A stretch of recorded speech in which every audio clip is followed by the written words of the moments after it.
Hello friends, welcome to the channel. आज बात करेंगे एक डिस्टोपियन राइटिंग की, Fahrenheit 451, written by very popular science fiction writer Ray Bradbury. This is part of DSC 4 dystopian writing BA English honours semester 3 Delhi University, the new NEP syllabus. This is the new NEP syllabus for Delhi University English Honours, and all the playlists you can find in description of this video too, जिनकी help से आप अपनी preparation कर सकते हैं। Writer के बारे में, राइटर के लाइफ एंड डेथ ईयर के बारे में, उनकी कुछ अचीवमेंट्स के बारे में आप ज़रूर मेंशन करिए अपने सभी एग्जाम्स में। रे डगलस ब्रैडबरी बहुत ही पॉपुलर अमेरिकन ऑथर और स्क्रीन राइटर भी थे। काफ़ी सेलिब्रेटेड राइटर हैं amongst the 20th century American writers. बहुत सारे जॉनरास में इन्होंने काम किया है। सबसे ज़्यादा पॉपुलर रही है science fiction.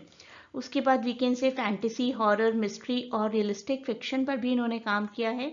Science fiction futuristic writing के लिए बहुत ज़्यादा पॉपुलर है। डिस्टोपियन का मेंशन मैं अपने बाकी बहुत से वीडियोस में भी कर चुकी हूँ, तो आज डिस्टोपियन की बात नहीं करेंगे, डायरेक्टली इस नॉवेल की बात करते हैं। फ़ारेनहाइट 451, यही टाइटल क्यों है इसके बारे में भी बात करेंगे। 1953 का एक नॉवेल है, रिटन बाय रे ब्रैडबरी, और अमेरिकन सोसाइटी को प्रेजेंट करता है। अमेरिकन सोसाइटी की प्रेजेंटेशन के लिए ही यूजेज अ पर्सन जिसको वो फायरमैन, ये प्रोफेशन प्रोवाइड किया उन्होंने, fireman, but it is not a normal fireman. Fireman जब हम सोचते हैं कि ऐसा person who extinguishes fire, but it is a different kind of fireman. किस तरीके से काम करते हैं और कैसे वो अमेरिकन सोसाइटी को रिप्रेजेंट करते हैं, that is what we are going to understand in this video. हमारी स्टोरी में जो फायरमैन हैं, गाय मोंटाग, वो हमारे प्रोटेगनिस्ट हैं और उनकी जॉब है बर्न डाउन करना बुक्स को। एक फ्यूचरिस्टिक सोसाइटी है जहाँ पर कि गवर्नमेंट बुक्स को बैन करती है। बुक्स होगी तो लोग नॉलेजेबल हो जाएंगे, लोगों को नॉलेजेबल रखना नहीं चाहती गवर्नमेंट, और जहाँ पर भी बुक्स दिखाई देती हैं या तो बुक्स को ही जला दिया जाता है या फिर उन घरों को जला दिया जाता है जहाँ पर कोई बुक पाई गई है। अपनी इस कैरेक्टर को थोड़ा सा और जानते हैं। गाय मोंटाग अपनी ही दुनिया है, उनकी फ्यूचरिस्टिक वर्ल्ड की बात की गई है जहाँ पर टेलीविजन रूल करता है और literature is on the brink of extinction. Fireman, this fireman starts fire rather than putting it out. His job is to destroy the most illegal of commodities. What is that illegal commodity? The printed book. Along with even the houses in which they are hidden. जहाँ पर भी वो किताबें छिपी हैं, उन किताबों को जलाना है, उस घर को भी जला देना है। And this person Montague never questions the destruction. क्यों कर रहे हैं वो उन्हें नहीं पता, बस उनकी जॉब है इसलिए कर रहे हैं। और अपने आसपास हर चीज़ को रूइन करना उनका काम है, हर इंटेलेक्चुअल चीज़ को। And each day he returns to his very bland life. और उनकी वाइफ है मिल्ड्रेड, जो कि अपना पूरा दिन बिताती हैं टेलीविज़न देखने में। तो गाय मोंटाग की बात करते हैं। एक दिन वो अपने काम से वापस आ रहे होते हैं। ही मीट्स क्लेरिस, जो कि एक टीनेज लड़की हैं। So after living work one day he meets Clarisse, जो कि टीनेज गर्ल हैं, who enjoys nature and asks if he is happy. Clarisse हमारे प्रोटेगनिस्ट गाय मोंटाग से पूछती हैं कि क्या आप खुश हैं, and he tries to think कि क्या मैं खुश हूँ या नहीं हूँ। घर आते हैं वो, गाय मोंटैग अपने घर आते हैं, उनकी वाइफ है Mildred. At home he finds that his wife Mildred has swallowed a bottle of sleeping pills. उनकी वाइफ ने सुसाइड अटेम्प्ट किया है। After he call for help, 2 men arrive. 2 लोग पहुंचते हैं और रिवाइव करने में हेल्प करते हैं उनकी वाइफ को। नेक्स्ट मॉर्निंग शी बिहेव्स की जैसे कुछ हुआ ही नहीं है और टेलीविजन पर अपने यूजुअल प्रोग्राम्स देखती है। Television were not very normal. पूरी वॉल को ही टेलीविजन स्क्रीन में कन्वर्ट कर दिया गया था, ये टेक्नोलॉजी आ चुकी थी। 1953 के टाइम में तो ऐसे टेलीविजन्स नहीं हुआ करते थे। हम पार्लर वॉल्स कह सकते हैं उन टेलीविजन सेट्स को, और आजकल के फ्लैट टीवी से कंपेयर कर सकते हैं। इन फ़ारेनहाइट 451 पार्लर वॉल्स बहुत ही पावरफुल सिंबल हैं जो कि रिप्रेजेंट करते हैं कि लोगों की लाइफ कितनी एम्प्टी हो गई है, कि they are just busy in watching movies and television every time. आजकल भी ऐसा हो चुका है। हम बात करें उस बुक की जो कि 1953 में लिखी गई थी।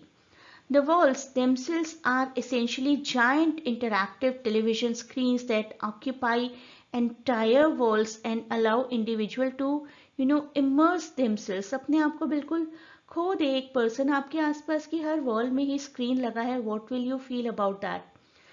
अच्छा भी लगेगा, लेकिन इट इज़ लाइक कि it is over powering you. आपको किसी ना किसी तरीके से वो पार्लर वॉल्स डोमिनेट कर रही हैं, आपको इमर्स करवा रही हैं कि you should watch it and you should just be lost in that entertainment, be lost in that environment. और आप अपने आप को भूल जाइए, किसी भी ज़रूरी काम को भूल जाइए, ह्यूमन इंटरेक्शन को भूल जाइए and just be busy in entertainment. Montag की अब रोज की हैबिट हो गई थी कि घर वापस आते हुए थोड़ी देर क्लैरिस से बातें करते थे and he really liked those conversations. एक दिन वो नोटिस करते हैं कि she is not outside the home waiting for him and then he comes to know slowly and steadily that she was killed by a speeding car one day. तो इस incident को थोड़ा भूल जाते हैं थोड़े दिनों के बाद, और कुछ दिनों के बाद उन्हें जाना होता है एक घर को जलाने के लिए। मैंने आपको शुरुआत में ही कहा था, these fireman are not the normal fireman जो कि फायर एक्सटिंग्विश करने का काम करते हैं। They do the work of actually burning down the books और even burning down the houses filled up with books. किसी के भी पास बुक्स नहीं होनी चाहिए, दैट इज द लॉ। एक बूढ़ी औरत के घर में जाते हैं और उनकी बुक्स जलाने का काम मिला है। मोन्टाग टेक्स अ बाइबल। मोन्टाग उनकी बाइबल से मेस्मराइज्ड हो जाते हैं और उनकी बाइबल अपने पास ले आते हैं एंड द विमेन सेज, उस विमेन को जलाना है एंड द विमेन सेज कि okay you can kill me and I would also like to die along with my house of books. That woman used to love books so much that she could not imagine her life after that। और उन्होंने कहा कि जलाना चाहते हो तो घर के साथ साथ मुझे भी जला दो and it was actually done. Montag after this point begins to doubt his mission कि कैसा मिशन है, क्यों और क्या काम कर रहा हूँ मैं। बुक्स को जलाने का, बुक्स तो नॉलेज प्रोवाइड करती है ना, और बहुत ज़्यादा कंटेम्पलेट करते हैं अपने इस थॉट को कि whether I am doing the right thing और not. Although anything that he was doing वो उनका असाइंड वर्क था by the government, he himself was not thinking कि ऐसा करना चाहिए। मोन्टैग से मिलने एक फायर हाउस लीडर आते हैं, कैप्टन बेटी उनका नाम है। कैप्टन बेटी goes to Montag in order to convince him that fireman's job is important। तो कहीं ना कहीं अपनी जॉब से परेशान हो चुके हैं। ही डज नॉट लाइक कि क्यों मुझे बुक्स को जलाना पड़ता है। तो उनके एक लीडर आते हैं उन्हें समझाने के लिए कि हमारी जॉब बहुत इंपॉर्टेंट है। He explains that people begin to lose interest in reading after the advent of television and that objections to some passages in the book by interest groups and minorities led to censorship। तो ये captain आकर समझाते हैं कि ठीक है, अब television आ गए हैं ना, तो इनके बाद अब बुक्स की कोई ज़रूरत नहीं है। और बुक्स में कई बार ऐसे पैसेजेस होते हैं जो कि जिनको सेंसर किया जाना चाहिए। Eventually it was felt in the society by the government that books and learning in general created inequality and unhappiness। तो कहीं ना कहीं गवर्नमेंट ने, सोसाइटी ने उस पॉइंट पर रियलाइज़ किया कि बुक्स को पढ़ने से लोग बहुत ज़्यादा इंटेलिजेंट हो जाते हैं, नॉलेजेबल हो जाते हैं, और नॉलेज जब ज़्यादा आ जाती है तो it leads to unhappiness and so books were banned. लोगों को आप स्टूपिड एंटरटेनमेंट देते रहिए in form of television serials, they will like it, they will be lost just in that. Books देकर हम लोगों को इंटेलिजेंट नहीं बना सकते। That was the philosophy of the government.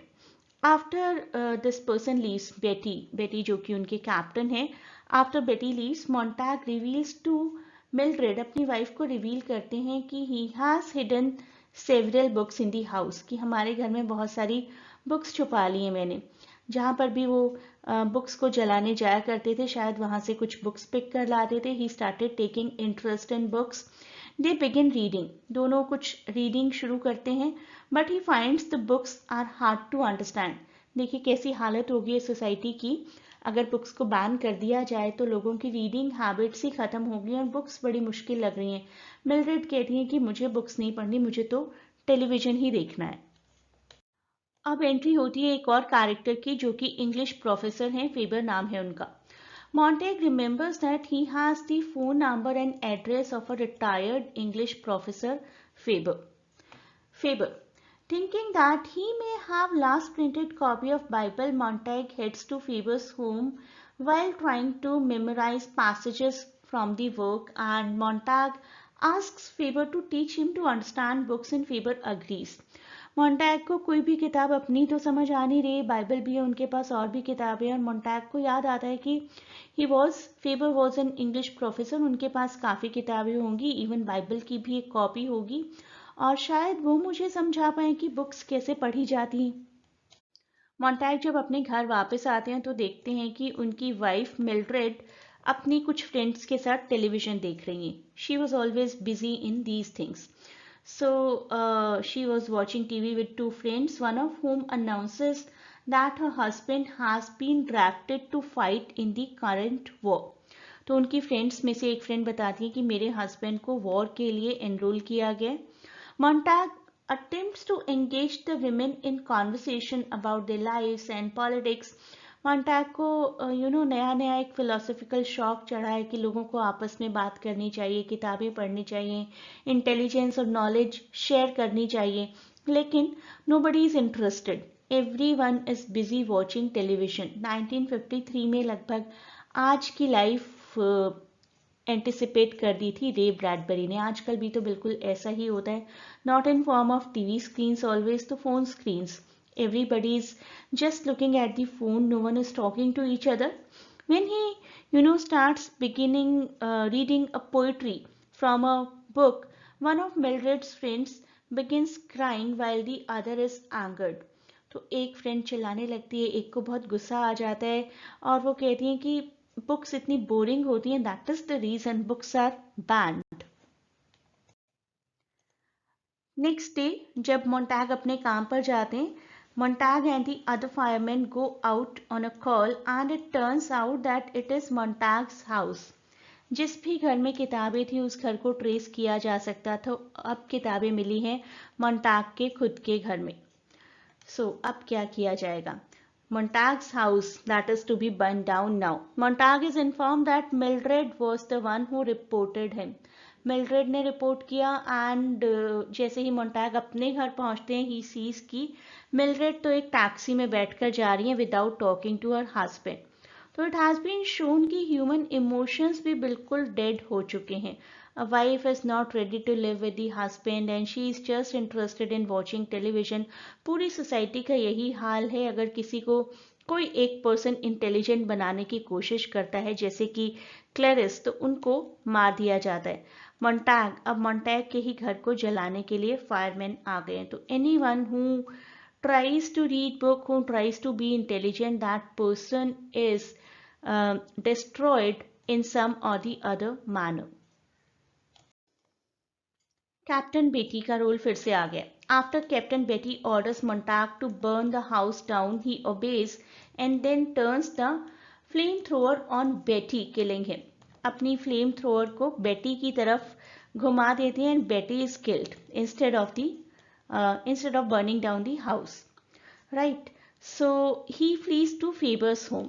बेटी को मारने के बाद फेबर के घर चले जाते हैं। द रिटायर्ड प्रोफेसर, आपको याद होगा, he tells him that he can escape by following railroad lines to the countryside. Faber उनको बताते हैं कि रेल रोड के थ्रू अगर तुम इस कंट्री को छोड़कर जाओ तो यू कैन एस्केप।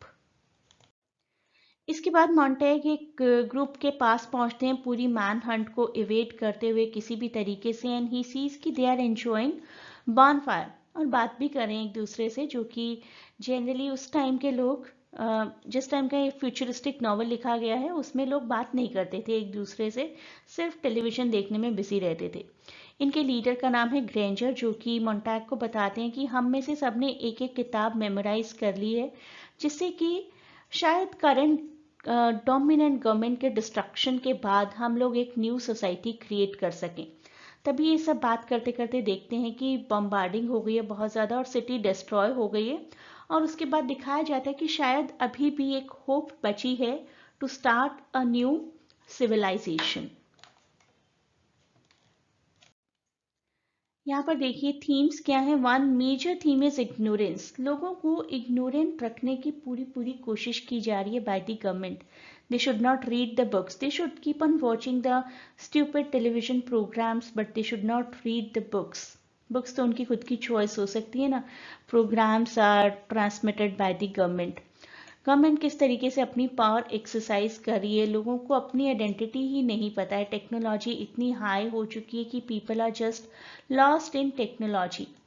मीडिया का रोल जो होना चाहिए, actual role of media should be make people aware, but nothing like that is being done in this novel. Everything, you know every administrative person is just going in the favor of the current regime, current government.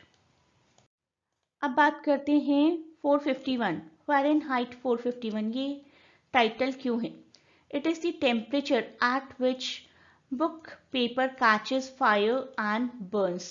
451 Fahrenheit और 233 Celsius, we can say this is the auto ignition temperature of the paper, that is why this is the title. इस novel की first और last line देखेंगे तो novel को और अच्छे से समझ जाएंगे। तो first line, it was a pleasure to burn, it was a special pleasure to see things eaten, to see things blackened and changed. किस तरीके से फायरमैन के दिमाग में फिट कर दिया गया था कि your job is to burn and you need to take pleasure of it, right. Last line जहाँ पर कि हमारे प्रोटेगनिस्ट को एक होप नजर आई थी, to everything there is a season. हर चीज़ का एक सीज़न होता है, और अगर अभी हमारी डोमिनेटेड गवर्नमेंट थी तो कहीं ना कहीं सिविलाइजेशन भी आएगी। And on either side of the river was there a tree of life and the leaves of the tree were for the healing of the nation. कहीं ना कहीं एक रे ऑफ होप नज़र आ रही है हमारे प्रोटेगनिस्ट को, एंड ही सेज कि हम इस हीलिंग को, इस ट्री को यूज़ करेंगे, we will save it for when they reach the city. ये 3 मेजर टॉपिक्स हैं आपके इस सब्जेक्ट में। वीडियो की डिस्क्रिप्शन चेक करिए, आपको DSC 4 की प्लेलिस्ट मिल जाएगी जहां पर इन तीनों टॉपिक्स की वीडियोस अवेलेबल हैं। A great good luck to all of you for your upcoming examination.